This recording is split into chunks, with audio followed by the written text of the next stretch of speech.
Tensi mengubah dinamika strategi pertahanan dan diplomasi Washington di kawasan tersebut.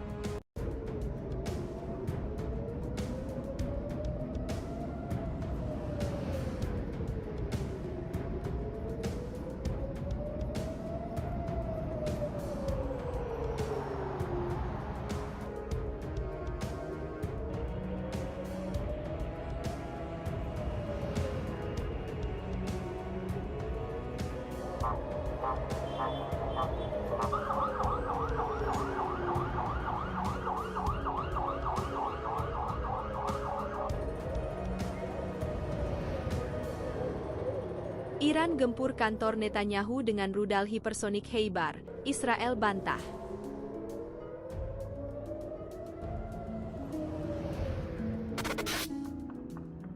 Kantor Perdana Menteri Israel Benyamin Netanyahu dilaporkan menjadi sasaran serangan rudal Iran pada Senin, 2 Maret 2026. Klaim itu disampaikan oleh Korps Garda Revolusi Iran (IRGC) yang menyebut serangan tersebut sebagai aksi mendadak.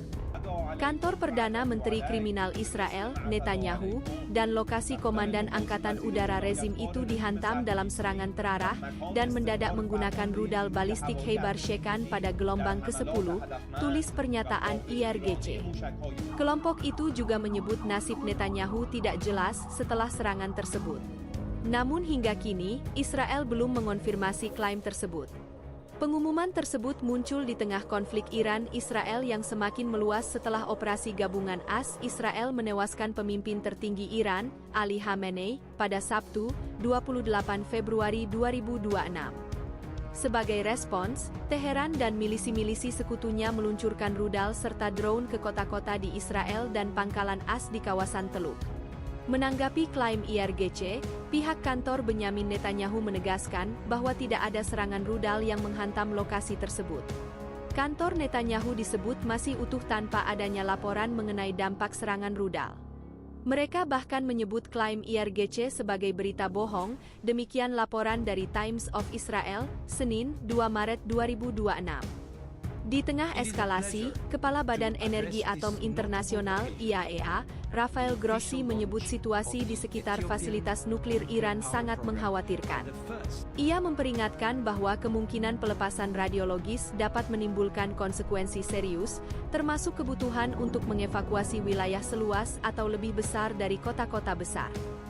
Grossi menambahkan, upaya untuk menghubungi otoritas regulasi nuklir Iran masih terus dilakukan, namun sejauh ini belum ada respons.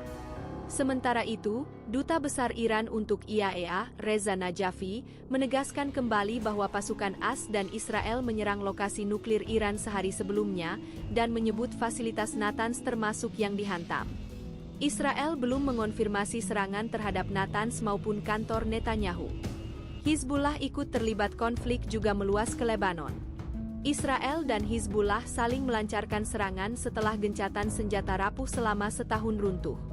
Ledakan mengguncang pinggiran Beirut, ibu kota Lebanon, sementara Kepala Staf Militer Israel meminta warga bersiap menghadapi konflik berkepanjangan. Hizbullah menyatakan, peluncuran roketnya merupakan balasan atas kematian Khamenei. Israel kemudian menyerang lokasi-lokasi yang berafiliasi dengan Hizbullah di selatan Beirut. Otoritas Lebanon melaporkan sedikitnya 31 orang tewas akibat serangan udara tersebut.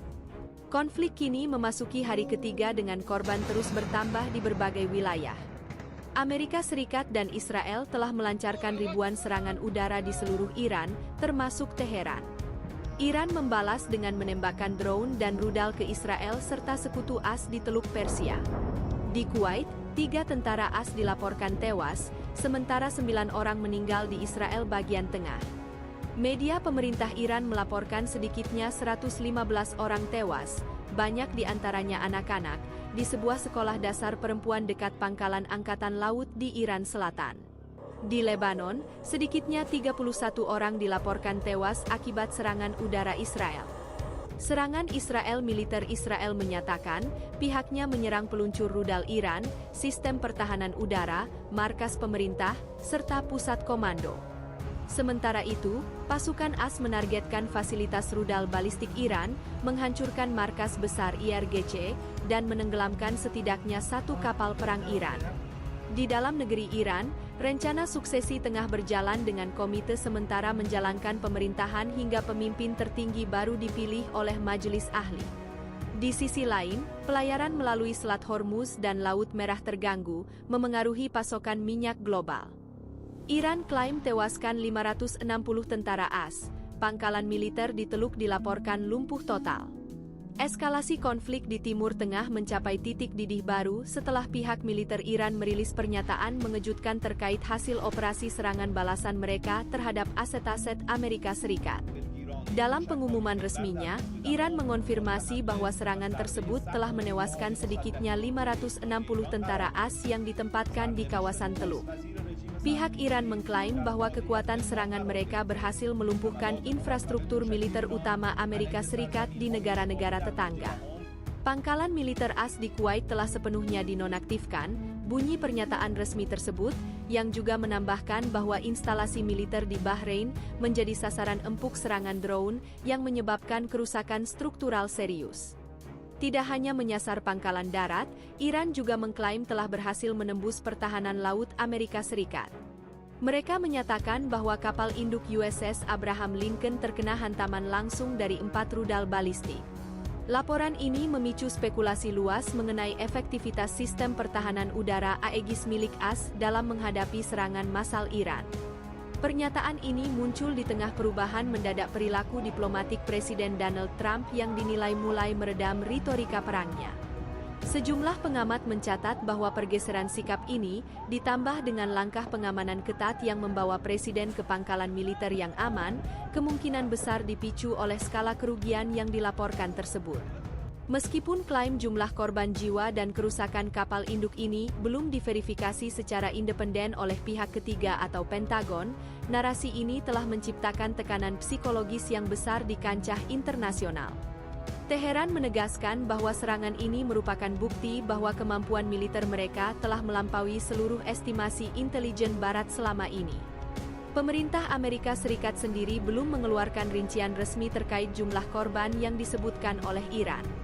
Namun sejumlah sumber militer menyebutkan bahwa situasi di beberapa fasilitas militer di kawasan Teluk memang berada dalam status siaga tinggi sejak beberapa hari terakhir. Di Kuwait, aktivitas di sekitar pangkalan militer dilaporkan mengalami pembatasan ketat. Otoritas setempat meningkatkan pengamanan di berbagai titik strategis, termasuk bandara dan pelabuhan, guna mengantisipasi kemungkinan serangan lanjutan atau dampak keamanan lainnya. Sementara itu, di Bahrain, saksi mata melaporkan terdengarnya beberapa ledakan keras yang mengguncang area sekitar instalasi militer. Meski belum ada konfirmasi resmi mengenai tingkat kerusakan, klaim Iran menyebut fasilitas tersebut mengalami kerusakan signifikan pada infrastruktur pendukungnya. Kawasan Teluk memang menjadi titik krusial dalam peta pertahanan Amerika Serikat di Timur Tengah. Sejumlah pangkalan di wilayah tersebut berfungsi sebagai pusat logistik, komando, serta dukungan udara dan laut bagi operasi militer AS. Para analis militer menilai bahwa jika klaim Iran terbukti benar, maka ini akan menjadi salah satu serangan paling mematikan terhadap personel militer AS dalam satu insiden sejak beberapa dekade terakhir. Hal ini tentu berpotensi mengubah dinamika strategi pertahanan dan diplomasi Washington di kawasan tersebut.